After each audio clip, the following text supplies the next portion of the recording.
स्वागत है। मैं हूँ ज्योतिषाचार्य आनंद। नित्य प्रतिदिन की तरह हम अपने कार्यक्रम किस्मत सवारी के साथ फिर उपस्थित हैं। मित्रों, ये कार्यक्रम सिर्फ आपके लिए है, आपकी समस्याओं के समाधान के लिए। अगर आप हमारे कार्यक्रम से जुड़ना चाहते हैं, अगर हमारे कार्यक्रम का हिस्सा बनना चाहते हैं, तो उठाइए अपना फ़ोन और हमारी टीवी स्क्रीन पर जो नंबर चल रहा है उस नंबर पर आप हमें कॉल करें। उस कॉल के माध्यम से हम आपकी समस्या का समाधान घर बैठे करने का प्रयास करेंगे। अगर आप हमारे कार्यक्रम से जुड़ना चाहते हैं तो हमारी टीवी स्क्रीन पर जो नंबर चल रहा है उस नंबर पर आप हमें कॉल करें। उस कॉल के माध्यम से हम आपकी समस्या का समाधान करने का प्रयास करेंगे। क्या करना है आपको आपकी डेट ऑफ बर्थ, स्थान और समय, 3 चीज़ें हम आपसे पूछेंगे। उसके आधार पर हम आपको आपका भविष्य बताने का प्रयास करेंगे। अगर आप चाहते हैं आपकी विदेश यात्रा हो, अगर आप चाहते हैं आपका मकान हो, अगर आप चाहते हैं कि किस चीज़ में अपना इन्वेस्टमेंट करना चाहिए, अगर आप चाहते हैं कि अपने संतान की उन्नति कब होगी, उसकी किस क्षेत्र में एजुकेशन होगी, यदि अपना भाग्य कब उदय होगा, ऐसे अनेकों प्रश्न हैं। यहाँ आप अपने परिवार की समस्याओं को लेकर, प्रमोशन को लेकर के चिंतित हैं, तो आप उठाइए मोबाइल फ़ोन और हमारी टीवी स्क्रीन पर जो नंबर चल रहा है उस नंबर पर आप हमें कॉल करें। उस कॉल के माध्यम से आप हमारे अपने कार्यक्रम किस्मत सवारी के माध्यम से जुड़ सकते हैं। ये तो थी मित्रों कार्यक्रम से संबंधित जानकारी। जैसा कि आपको पता है कि हम सबसे पहले हमारे अपने कार्यक्रम किस्मत सवारी की पूरी जानकारी आपको देते हैं, कार्यक्रम को आगे बढ़ाते हैं, कार्यक्रम का उद्देश्य बताते हैं, कार्यक्रम का उद्देश्य बताते हुए कार्यक्रम में अपने विचारों का आदान प्रदान करते हैं। मित्रों, ज्योतिष का उद्देश्य हम आपको बार बार बताते हैं कि ज्योतिष से संबंधित जो आपके मन में डर बैठा हुआ है, ज्योतिष से जुड़ा हुआ आपके मन में जो भ्रांतियाँ हैं, ज्योतिष से संबंधित जुड़ी हुई आपके मन में जो शंकाएँ हैं, उन शंकाओं को दूर करना है। उन शंकाओं के माध्यम से आपको जीवन में परिवर्तन लाना, उन शंकाओं को दूर करके आपके जीवन में नया प्रकाश, एक नया उजाला, एक नई रोशनी के साथ, आपके ज्योतिषीय नई रोशनी के साथ हम आपके साथ विचारों का आदान प्रदान करते हैं। जैसे कि मित्रों, कल हमने आपको बहुत महत्वपूर्ण चीज़ बताई थी। इतनी महत्वपूर्ण चीज़ बताई थी कि शायद आपने सुना होगा तो बहुत कुछ समझ में आया होगा। तो हम मित्रों कई बार इसी महत्वपूर्ण जानकारी आपको देते रहते हैं। तो फिर हमारे अपने कार्यक्रम किस्मत सवारी को आगे बढ़ाते हैं, अपने विषय को आगे बढ़ाते हैं। विषय जो हमारा चल रहा था परमात्मा से मांगना। मित्रों, हमने मांगते आज हमने अपनी पूरी ज़िंदगी को खत्म कर डाला। वो देते हुए नहीं थका, मांगते हुए नहीं थके। उस ऊपर वाले का खेल देखिए, ऊपर वाले का चमत्कार देखिए कि निरंतर हम उससे भीख मांगते रहते हैं, उससे गुनाहों की माफ़ी मांगते रहते हैं, उससे अपने परिवार के लिए मांगते रहते हैं, उसको खुद के लिए मांग लेते हैं, अपने स्वार्थ के लिए मांगते हैं, अपनी प्रेयसी को मांगते हैं, अपनी सुंदरता को मांगते हैं, अपने न जाने क्या क्या क्या क्या क्या क्या ऊपर वाले से मांगते हैं। ऊपर वाला भी बड़ा दयालु है कि देने में देर कसर जरूर करता है, लेकिन आपकी अपनी जो औकात है, आपकी जो अपनी क्षमता है, उसके आधार पर वो देने में कोई कसर नहीं छोड़ता, देने में कोई गुंजाइश नहीं छोड़ता, लेकिन देना जरूर है। अब प्रश्न ये होता है कि जैसे हमने आपको हमारे विषय राजधानी चैनल के माध्यम से बताया था कि हम ईश्वर से कैसे जुड़े, एस्ट्रोलॉजी से कैसे जुड़े, क्योंकि जो एस्ट्रोलॉजी है आपकी हमारी भी बनाई हुई नहीं, परमात्मा की बनाई हुई है। यदि आपके कथा हम तो नहीं मानते तो आप एक काम करो, शिव पुराण का उल्लेख उठा करके देख लीजिए। शिव पुराण में एक ज्योतिष ने भगवान शिव से बोला, बताओ माँ पार्वती क्या कर रही, उन्होंने डिटेल उसको बताया। वो वास्तव में जब माँ पार्वती से पूछा गया तो उन्होंने नहा रही थी, हमने इस तरह के कपड़े पहने, ये ऐसी बात है। तो तब से लेकर के इस ज्योतिष का उल्लेख महापुराणों में भी है। तो ऐसी कंडीशन में हम ज्योतिष को नकार नहीं सकते, ज्योतिष के विचार को नकार नहीं सकते। ये अलग चीज़ें कि समय के साथ साथ भ्रांतियाँ हर चीज़ में आती हैं, इसमें भी भ्रांतियाँ आई। जैसे आपके मांगलिक दोष को लेकर के आपके मन में बहुत सारी भ्रांतियाँ हैं, आपके कालसर्प को दोष को लेकर के आपके मन में बहुत सारी भ्रांतियाँ हैं, आपके पितृदोष को लेकर के आपके मन में बहुत सारी भ्रांतियाँ हैं। हम अपने अगले एपिसोड में आपके मानवीय दोष हो या आपके पितृदोष हो या आपका आनुवंशिक दोष हो या आपका कालसर्प दोष हो, इसके बारे में हम आपको आने वाले एपिसोड में हम आपको हमारे यूसी राजधानी चैनल के माध्यम से सब आपको बताएंगे। एक एक चीज़ आपको क्लियर करते जाएंगे। लेकिन हम ये जो अपनी महत्वपूर्ण चीज़ मान रहे थे, जिसके आधार पर हम चर्चा कर रहे थे कि हम अपने प्रारब्ध को मानते हैं। तो मानते तो ईश्वर भी एक नियम और कानून से बंधा हुआ है, परमात्मा भी नियम और कानून से बंधा हुआ है। आपको बैंक में कभी लोन लिया है किसी से, या किसी से लोन पे ब्याज पे पैसा लिया है? वो क्या करता है ब्याज वाला, आप जानते हैं? ब्याज वाला क्या करता है, ब्याज कोई नई रकम देगा, उसके बदले पैसे लेगा। आदमी क्या करता है, अपना सोना बेच के जाता है। अब सोना यदि 10,000 रुपये का सोना है तो वो सोना 7,000 रुपये में बिकता है।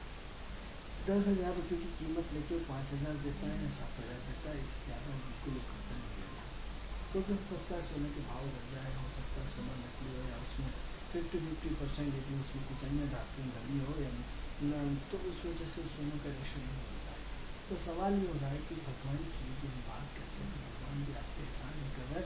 भगवान को अपना सिस्टम चलाना, भगवान को अपनी परंपरा चलाना, भगवान को अपना पूरा एक पिक्चर चलाना है, तो क्या करता है वो आपकी बजट देखता है। बहुत बड़ी बात बोलने जा रहा है, वो आपका प्रारब्ध पुण्य देखता है। आपका प्रारब्ध का पुण्य बैलेंस कितना, उसके आधार पर वो फाइनेंस करता होता है। हाँ, ये अलग चीज़ है कि यदि फाइनेंस में बैलेंस है भी नहीं तो भी वो माइनस प्लस कर देता है। यानी माइनस यानी आपके काम में भगवान मेरा ये काम कर दे रहा, मेरा अगले उसमें काट लेना, तो नहीं साहब मेरा एडवांस पुण्य है।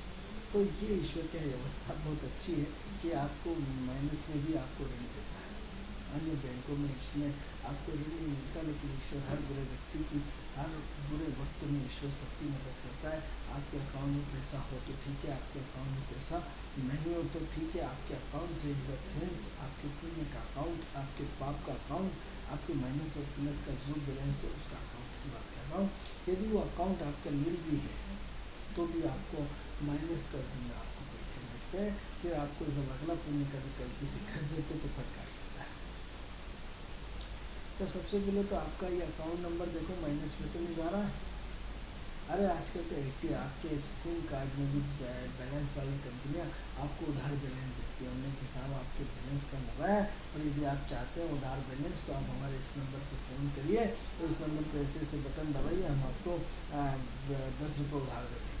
यदि आपका खाता यदि हमेशा आपके अकाउंट में 1,000 500 रुपये का यदि आपने बैलेंस डाला है तो आपकी क्रेडिट भी उसमें उन्होंने ज़्यादा कर रखी है ATM में, एयरटेल बैलेंस में, सब में कि आप 50 रुपये का एक बिल ले सकते हैं, आप 100 रुपये का भी कर्ज ले सकते हैं।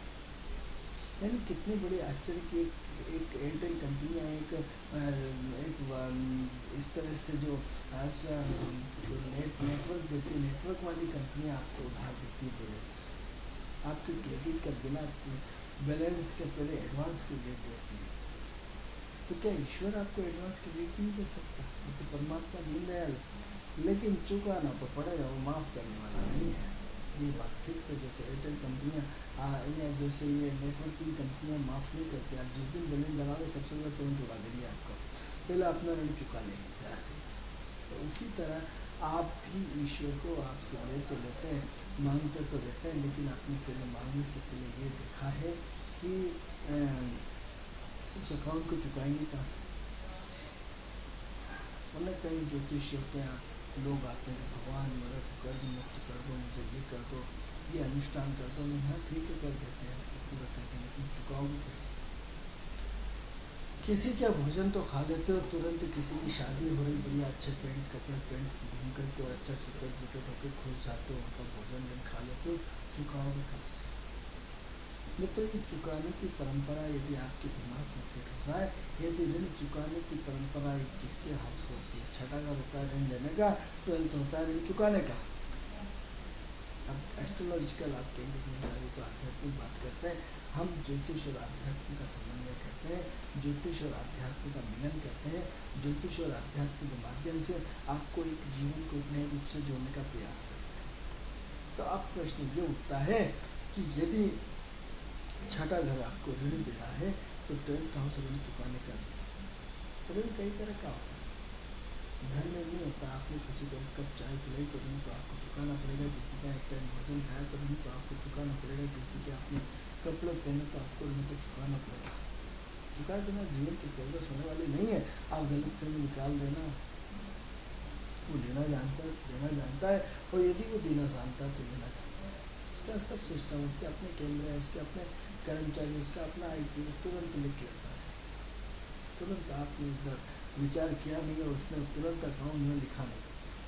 तो ऐसी कंडीशन में मित्रों सबसे पहले ऋण चुकाने की परंपराओं पर ध्यान दें।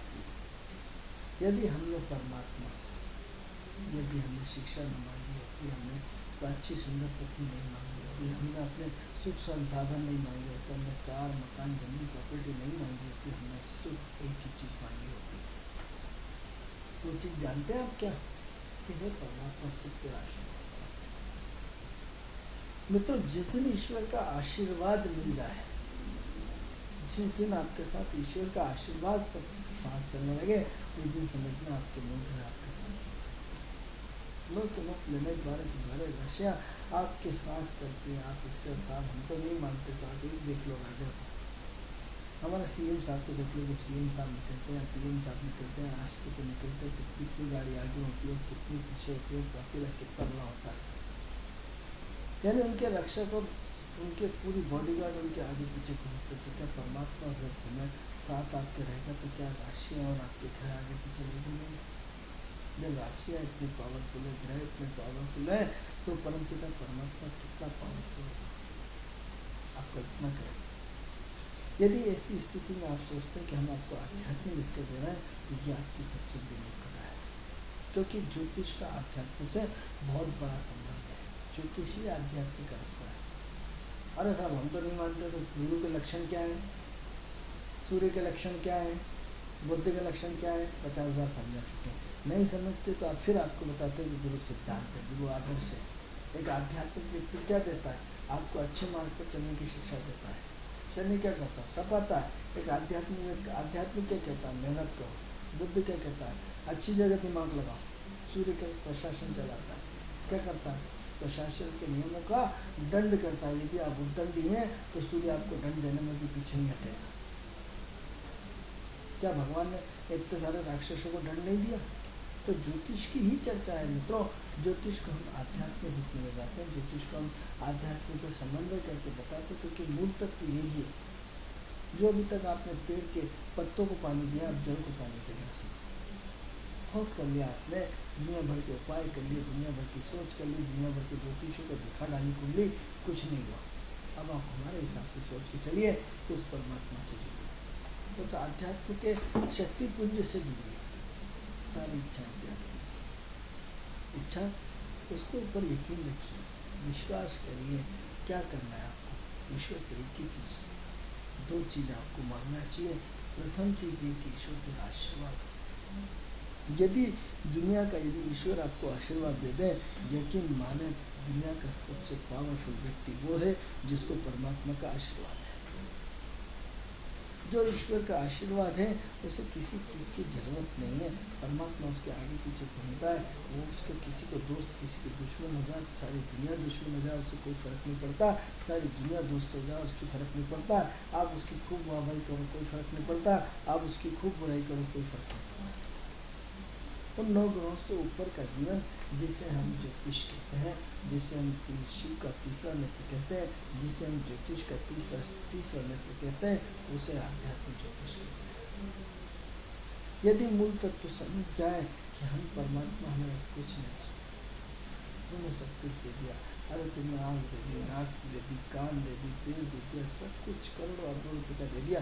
अब सिर्फ चाहिए तो तेरा आशीर्वाद चाहिए, तेरी कृपा चाहिए, तेरी दया चाहिए। जिस पर मित्र ईश्वर की कृपा होती है, उस व्यक्ति को जीवन की संपूर्ण सुख सुविधाएं उसके आगे पीछे घूमती है। पर जिस पर ईश्वर की कृपा ना हो, उसको कुछ नहीं मिलने वाला। उसके कोई ग्रह मदद करने वाला नहीं, ना सूर्य की मदद करेगा, ना चंद्र करेगा, ना राहु करेगा, 9 ग्रहों में से कोई मदद नहीं करेगा, 12 राशि में से कोई मदद नहीं करेगा। और जिस पे ईश्वर की कृपा हो, उस पर सारे ग्रह एक साथ मदद करेंगे मित्रों, एक साथ 100। क्या चाहते हो? यदि आप चाहते हो ईश्वर से जुड़ना, तो सारी इच्छाओं को त्याग दीजिए। कोई इच्छा नहीं। अच्छा एक बात करिए, आप जो मांगते हो तो भी ईश्वर देता है, नहीं मांगोगे तो भी देगा। क्यों उतावला? अरे आपके जीवन में आप ईमानदारी से अपने काम में लगे रहो, ईमानदारी से अपने प्रयास में कमी मत रखो, ईमानदारी से अपने नेक रास्ते पर चलते जाओ, ईमानदारी से अपने फर्ज का पालन करते जाओ, ईमानदारी से अपने फर्ज और कर्तव्य निष्ठ बने रहो। निश्चित रूप से ईश्वर से इच्छा पूरी होता है। और यदि आप उसमें ज़्यादा दिमाग लगाते हो, नहीं मुझे तो और चाहिए और चाहिए और चाहिए, तो फिर आप उसको मापदंडों पे खरा जब तक नहीं उतरोगे तब तक कुछ भी होने वाला नहीं है। क्योंकि सिद्धांत अपने आप में सिद्धांत है, जितना आपका शुभ फल है उतना ही तो अच्छा फल मिलेगा। आप क्या लेके आए हो? प्रारब्ध का संचित पुण्य, संचित पाप। यदि संचित पाप लेके आए हो तो पाप के हिसाब से आपका कर्म का निर्धारण होगा, और यदि संचित पुण्य लेके आए हो तो संचित पुण्य के हिसाब से निर्धारण होगा। तय आपको करना है कि आपका बैलेंस कितना है। जब तक महत्वपूर्ण आपका बैलेंस का निर्धारण नहीं होगा, जब तक आपके महत्वपूर्ण आपके बैलेंस का पूरा मापदंड तय नहीं होगा, तब तक आपके जीवन में कुछ भी मिलने वाला नहीं है। तो क्यों हम ईश्वर से उतावलेपन होते हैं? क्यों बार बार हमसे डिस्कस करते हैं, भगवान मेरे बेटे की शादी करवा दे, हे भगवान मेरे प्रमोशन करवा दे, हे भगवान मेरा ऐसा करा दे, हे भगवान मेरा वैसा करा दे, हे भगवान मुझे कोई कैसे सुविधा दे। अरे जब सुलझ जाएगा सुलझ जाएगा, क्यों अपने आप की नींद हराम कर रहे हो? इस शरीर को दुखी बिल्कुल मत करो। तो ये शरीर परमात्मा का शरीर है, इस शरीर ज्योतिषीय शरीर है, इस शरीर 9 ग्रहों का शरीर है, इस शरीर 333 करोड़ देवी देवताओं का शरीर है। इस शरीर को खुश रखिए, क्योंकि आप खुश रहेंगे तो आपसे जुड़े हुए हर व्यक्ति खुश रहेगा, और आप दुखी रहेंगे तो आपसे जुड़ा हुआ हर व्यक्ति दुखी रहता है। मित्रों, आप प्रकृति को देखना, जिस दिन आपका मन बड़ा खुश होता है तो प्रकृति बहुत अच्छी लगती है। जिस दिन आपका मन दुखी रहता है उस दिन सारी प्रकृति आपको देखती है, सब होगा ऐसा। जिस दिन आपका मन अच्छा लगेगा, आपको गुलाब जामुन भी अच्छा लगेगा, हर चीज़ अच्छी लगेगी। मन यदि आपका दुखी है, सब चीज़ बेकार लगेगी, कितना ही अच्छा गुलाब जामुन। इसलिए मांगिए तो परमात्मा से आशीर्वाद। उस परमात्मा का जब तक आप आशीर्वाद नहीं मांगेंगे तब तक कुछ भी होने वाला नहीं है। बहुत मांग लिया अपने सब चीज, क्योंकि परमात्मा भी आपका अपना पुण्य बांटता है। वो अलग से कुछ आगे में नमक के बराबर हेल्प कर सकता है, लेकिन उसको ऋण तो चुकाना पड़ेगा। ठीक है, आपको 1000 रुपये का ऋण ऊपर से हो गया, 2000 का होगा, 10,000 का होगा, 10 करोड़ का होगा, लेकिन चुकाना तो पड़ेगा आपको। इसलिए मित्रों, सबसे पहले अपने आप से यदि ईश्वर से मांगना है तो ईश्वर से उसका आशीर्वाद मांगो। बहुत मांग लिया आपने, बहुत भटक लिए, बहुत ज्योतिषी को चक्कर लगा लिए, बहुत सब कुछ कर लिया। अब जीवन में महत्वपूर्ण चीज़ यदि आप मांगना है, यदि ज्योतिषी आधार की जड़ पकड़ना है, तो आप परमात्मा से सिर्फ ईश्वर का आशीर्वाद मांगो। यदि आप ईश्वर का आशीर्वाद मांगते हैं तो निश्चित रूप से उसकी यदि आप पे कृपा हुई तो सारी चीज़ें ईश्वर की। क्योंकि यदि हम आपसे संबंध हो गए तो आपकी गाड़ी घोड़े सब उपयोग हम करते हैं ना। भाई जिससे संबंध है वो ले जाए गाड़ी, जिसको बिना मांगे मैं चाबी देना है, मैं आता हूँ, अधिकार से मांगता है, तो उसकी खेती हमारी, हमारी खेती उसकी हो जाएगी, उसका पूरा घर हमारा हो जाएगा, हमारा पूरा घर उसका हो जाएगा। समर्पण तो करें उस परमात्मा के प्रति। अब ये आध्यात्म नहीं है, ये ज्योतिष का मूल तत्व है। यदि आपके अंदर राहु जब तक जागृत है, जब तक आपको चैन से बैठने नहीं देगा, राहु आपको कल्पना करा देता, काश एक बार मेरा घर हो जाए, अरे बढ़िया घर है, सब कुछ है, नहीं मुझे तो इससे बड़ा बंगला चाहिए, अरे सब कार 800 नहीं, इसमें मज़ा नहीं आता, मुझे तो डस्टर गाड़ी चाहिए, डस्टर नहीं मुझे तो 22 लाख रुपये की दूसरी चाहिए, मर्सिडीज चाहिए। अब मर्सिडीज भी ओल्ड फैशन होगा, नहीं मुझे और दूसरी वो चाहिए। आजकल लंदन का रोज़ नई नई गाड़ियाँ आ रही हैं, यानी पूरा हाई स्टेटस, हाई प्रोफाइल जिंदगी चाहिए। दिन भर हम उससे मांगते रहते हैं, हम अपने से नीचे को नहीं देखते, अपने से ऊपर को देखते हैं।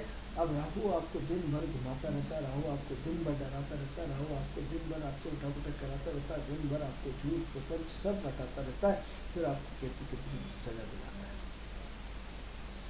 इन राहु और केतु की कहानी बड़ी अजीब है मित्रों। इस राहु और केतु में सारे लोग फंसे हुए हैं। हमने बताया था जीवन में सिर्फ 2 ही ग्रह होते हैं, 9 ग्रह नहीं होते, वो है राहु और केतु। एक स्टार्ट करा देता है आपको काम को उलझा देता है, दूसरा आपको निपटा देता है। अब निपटाएगा या बनाएगा, दोनों जो भी चीज़ें हैं वो आपके कर्म डिसाइड करेंगे, आपके 7 ग्रह डिसाइड करेंगे। बट आपकी कल्पना करके कि बहुत अच्छा प्रोजेक्ट है, बहुत अच्छी इंडस्ट्री है, बहुत अच्छा मौका है, बहुत अच्छा, खरीद लो शेयर को, उसके बाद जो क्राइसिस आएंगे, उसके बाद जो परेशानियाँ खड़ी होंगी, ये 7 ग्रह आपको बताएंगे और फिर निकल पाओगे कि नहीं निकल पाओगे या इसी में डूब के मर जाओगे, ये केतु बताएगा।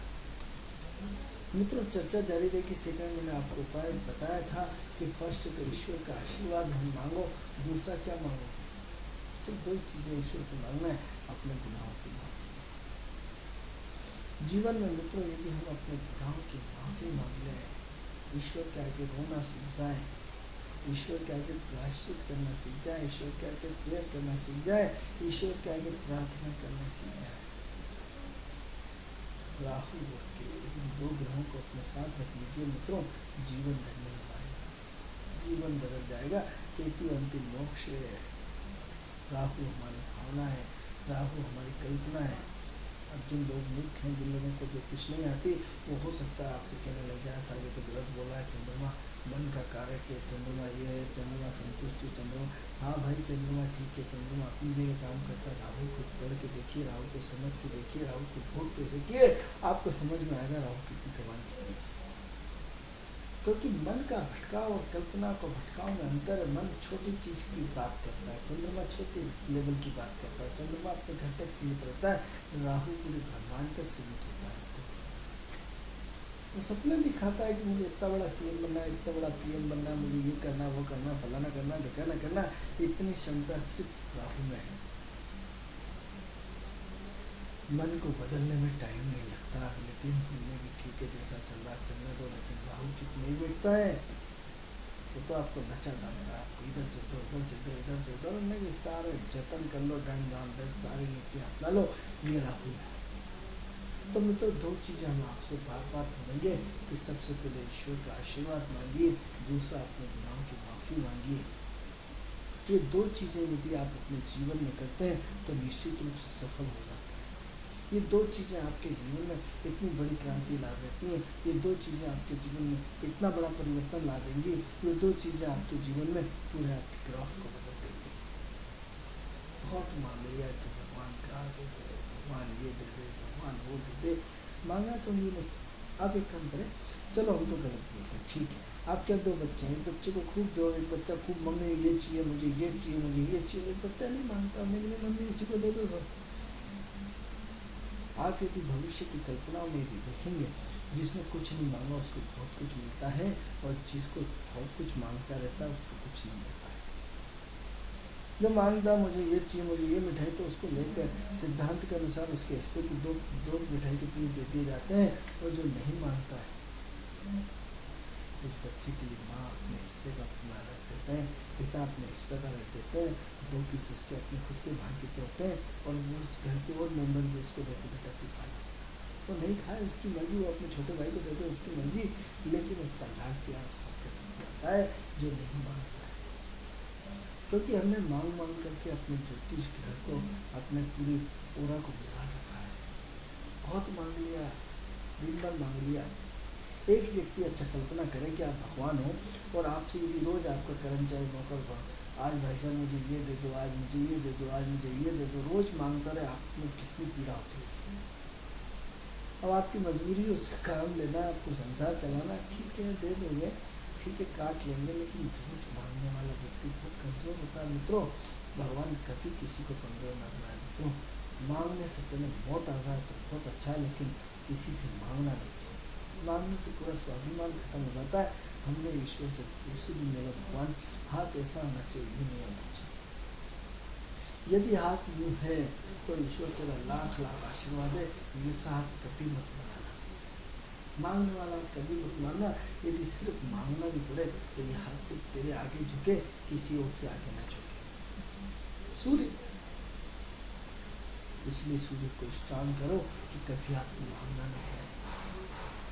दे दें, आप पूरा घर लुटा दें, पूरा सब कुछ लुटा दें, लेकिन किसी से मांगे नहीं। मांगने से आत्मा रोती है, मांगने से आत्मा का, शरीर का जमीर खत्म हो जाता है। आप किसी से 100 रुपये मांग के पूरे आत्मा रो डालती है, अपने आप को हीन भावना से शिकार कर देती है। हे परमात्मा प्लीज। मित्रों, ये आप 2 चीजें अपने जीवन में अपना लो, आप सारे सूत्र दान पुण्य भूल जाओगे। सबसे पहले ईश्वर के आगे हर व्यक्ति को रोना चाहिए। प्रायश्चित करना चाहिए। आपने देखा होगा कि आजकल तो आटा बिलिंग में या बहुत सारी संस्था ऐसी खुल गई जो आपको आधा घंटे तक आपसे बोलती हैं कि आप आंखें बंद करके अपने पापों का प्रायश्चित करो। आंखें बंद करके देखो कि आपने कौन कौन से पाप किए हैं। आप रोना आता है तो रो दीजिए, आपकी अश्रु की धार लग जाती है। फिर आप उन बाबाओं को खोदकर अपने सिर पे उठा लेते हैं, अपने सिर पे टॉप लेवल पे पहुंच जाते हैं, न जाने क्या क्या क्या क्या क्या क्या करते हैं। ठीक है, कोई दिक्कत नहीं है, श्रद्धा होना चाहिए, विश्वास होना चाहिए, बहुत जरूरी है। लेकिन वही चीज़ें भी आपको वास्तविक रूप से आता है, प्राकृतिक रूप से आता है, आत्मिक रूप से आता है तो ज़्यादा अच्छे है। क्योंकि बाबा जी 1 दिन के बाद आपका शरीर चला जाएगा, 2 दिन के बाद चला जाएगा, 3 दिन के बाद चला जाएगा, चौथे दिन आप ऐसे के वैसे हो जाएंगे। यदि आपने हमारी बात को मूल तत्व के रोज भगवान के मंदिर में अपने बच्चों को बिठाए, खुद भी बैठे, पत्नी को बिठाए और आंखें बंद करके खूब ओम जय जगदीश करके भगवान का खूब चुतिया बनाया, खूब मूर्ख बनाया, 2 अगरबत्ती ठोक दी, प्रसाद खुद खा गए सारा का सारा। भगवान ने तो दिखाया, चुतिया बना दिया, भगवान को दिया, भगवान प्रसाद खा। अरे खा तो पूरा आप गए, भगवान ने तो चखा लिया। आपके भाव है, अच्छी बात है, कोई दिक्कत नहीं, हमसे इनकार नहीं करते। हम जो मूल तत्व कहना चाहते हैं, ईश्वर के आगे 1 घंटा नित्य प्रतिदिन रोना चाहिए। 1 घंटा रोने से, अश्वों की आंख बांधने से क्या होगा? काल पुरुष की कुंडली को हम जब देखते हैं तो 2 ग्रह रोशनी के होते हैं, 2 ग्रह रोशनी के होते हैं। जानते हैं इस पूरे 9 ग्रहों में से कौन से 2 ग्रह रोशनी के हैं? अरे दिन की रोशनी का कारक ग्रह सूर्य है और रात की रोशनी का कारक ग्रह चंद्रमा है। यदि सूर्य और चंद्र को कुंडली से हटा दिया जाए तो पूरे ब्रह्मांड पर अंधकार छा जाएगा। इसी तरह काल जो ज्योतिष के विद्वान है वो जानते हैं कि प्रथम जो सीधे हाथ की आँख की जो रोशनी होती है सूर्य को रिप्रेजेंट करती है, जो लेफ्ट हाथ की आँख की रोशनी वो चंद्रमा को रिप्रेजेंट करती है। सूर्य और चंद्र आपकी आँखों में होता है, जो आपको रोशनी देता है, जो दिखाता है, जो प्रकाश का एहसास कराता है। यदि बिल्कुल निर्मल मन से एक बच्चा, आप देखिए बचपन में खूब बोलते थे, कल्पना करें माँ मारती थी, पिता मारते थे, आज तो हमें कोई डांटने वाला नहीं होता, हम सोचते हैं कोई हमें डांटे। वो बचपन याद करिए जब हमें दिन भर डांट पड़ती थी, हम बहुत गुस्से में होते थे, इतने गुस्से में होते कि जब देखो जब हमें हर व्यक्ति डांटता रहता है। और मित्रों, आज ये समय है कि आज हमें कोई डांटने वाला नहीं मिलता, कोई प्यार करने वाला नहीं मिलता है, कोई हमारे पास ये बोलने की कि नहीं, समझाए कि नहीं आप ऐसे नहीं ऐसे चलिए। कितनी बड़ी बात है कि आज हम अपने सूर्य और चंद्र को भूल चुके हैं, हमारी आंखों के आंसू बिल्कुल नहीं आते हैं। उस आंसू के बिल्कुल, यदि शमशान पे भी आप जाएंगे तो शमशान पे भी लोग कई जगह आपको मजाक करते हुए मिलेंगे, आपको कमेंट्स करते हुए मिलेंगे। हंसने वालों की संख्या बहुत ज़्यादा रहती है, रोने वालों की संख्या बहुत कम होती है, क्योंकि हम अपने सूर्य और चंद्र को बैलेंस नहीं बन पा रहा है। क्योंकि सूर्य और चंद्र को अब तो वासनात्मक आंखें हमने कर ली ना, सहजात्मक आंखें हमारी खत्म हो गई हैं। सुंदरता देखना चाहती हैं, सुंदर सुंदर लड़कियां देखना चाहती हैं, सुंदर लड़कियों का भोग करना चाहती हैं, प्रियसी चाहती है, दिन भर उपभोग करना चाहती है। अरे शरीर सबका एक जैसा होता है, चाहे पुरुष हो चाहे स्त्री हो। जब एक से अपनी पत्नी से संतुष्ट नहीं हुए तो दूसरी स्त्रियों से कहाँ से संतुष्ट हो जाओ। हम अपने जैसे हिरण के पेट में, गर्भ में जैसे अंदर है वो कस्तूरी रहती है, दिन भर सब दूर तड़पती रहती है, ढूंढती रहती है, उसी तरह की हम मृग माया में दिन भर अपनी खुशी बाहर तलाशते रहते हैं। अपनी पत्नी और अपने परिवार में वो खुशियाँ नहीं तलाशते, दिन भर अपनी तलाश दूसरों में खोजते रहते हैं। तो ऐसी कंडीशन में यदि हम अपना प्रायश्चित करना सीख जाए, क्योंकि आज की तारीख में गलतियाँ सबसे होती हैं, कोई भी व्यक्ति दूध का धुला नहीं है। यदि जो व्यक्ति कहता है कि मैं दूध का धुला हूँ और मैं बिल्कुल बहुत पवित्र हूँ, तो मित्र यकीन मानिए कि 100 में से 1000% झूठ बोलता है। क्योंकि हम जिंदगी को बहुत नज़दीकी से जीते हैं, तब आज आपके सामने बोल पाते हैं। तो ऐसी कंडीशन में सबसे पहले आपको अपने जीवन को, रहस्य को खोजना पड़ेगा, एस्ट्रोलॉजी का लाना पड़ेगा। ये जो 2 आंखें हैं आपकी, सूर्य और चंद्र की, आप सबसे पहले भगवान के आगे लगाइए। 15 मिनट अपने परिवार के साथ ईश्वर से अपने गुनाहों की माफ़ी मांगिए, रोइए, परमात्मा आगे रोइए, इतना रोइए, दिल से रोइए, आत्मा से रोइए। आप इतना रिलैक्स महसूस करेंगे जिसकी कोई कल्पना नहीं। अब रिलेक्शन में पूरा ऐसा साइंटिफिक बताया कि ये आंखें सूर्य और चंद्र की हैं, इसमें नम्रता चाहिए, विनम्रता चाहिए, सहजता चाहिए, सरलता चाहिए, क्योंकि सूर्य की आँख और रोशनी वाली होती है, आग वाली होती है। यदि इसमें जल का विराजमान होता है तो इसमें ठंडापन और रिलैक्स हो जाता है। तो चंद्रमा ऑलरेडी इमोशनल्स है। यदि आप अपने इमोशनल्स को बाहर निकालेंगे, अपने पापों को कि हे भगवान मैंने इतने सारे जीवन में पाप कर लिए, प्रायश्चित करिए, प्रायश्चित करिए अपने जीवन का, प्रायश्चित अपने आप से करिए। सबसे पहले खुद से प्रायश्चित करिए, खुद की आत्मा को पवित्र करिए, खुद की आत्मा के साथ पूरा एक कॉम्बिनेशन में अपने आप से को रिलेटेड करिए, खूब करिए, दूसरों के साथ को रिलेटेड करिए, अपनी आत्मा के साथ भी अपने आप को रिलेटेड करिए, कभी मन के साथ अपने आप को रिलेटेड करिए, कभी शरीर के साथ अपने आप को रिलेटेड करिए। जब तक इन तीन चीज़ों को अपने अंदर को रिलेट नहीं करेंगे, आपको शांति मिलने वाली नहीं है। आपका कोई भी ज्योतिष सुधार करने वाला नहीं है, कोई भी पंडित आपको सुधार करने वाला नहीं है, कोई भी विद्वान आपको दिशा देने वाला नहीं है। और दिशा यदि आपको मिल भी रही तो वो दिशाहीन है, दिशावान नहीं है, दिशाहीन है। मित्रों, विषय बड़ा महत्वपूर्ण था। कई बार हम समय को भूल जाते हैं। हमारे कार्यक्रम का समय पूर्ण हुआ। ये कार्यक्रम आपको कैसा लगता है? इस कार्यक्रम से संबंधित यदि कोई भी आपको प्रश्न हो या इस कार्यक्रम से संबंधित कोई भी आपकी जिज्ञासा हो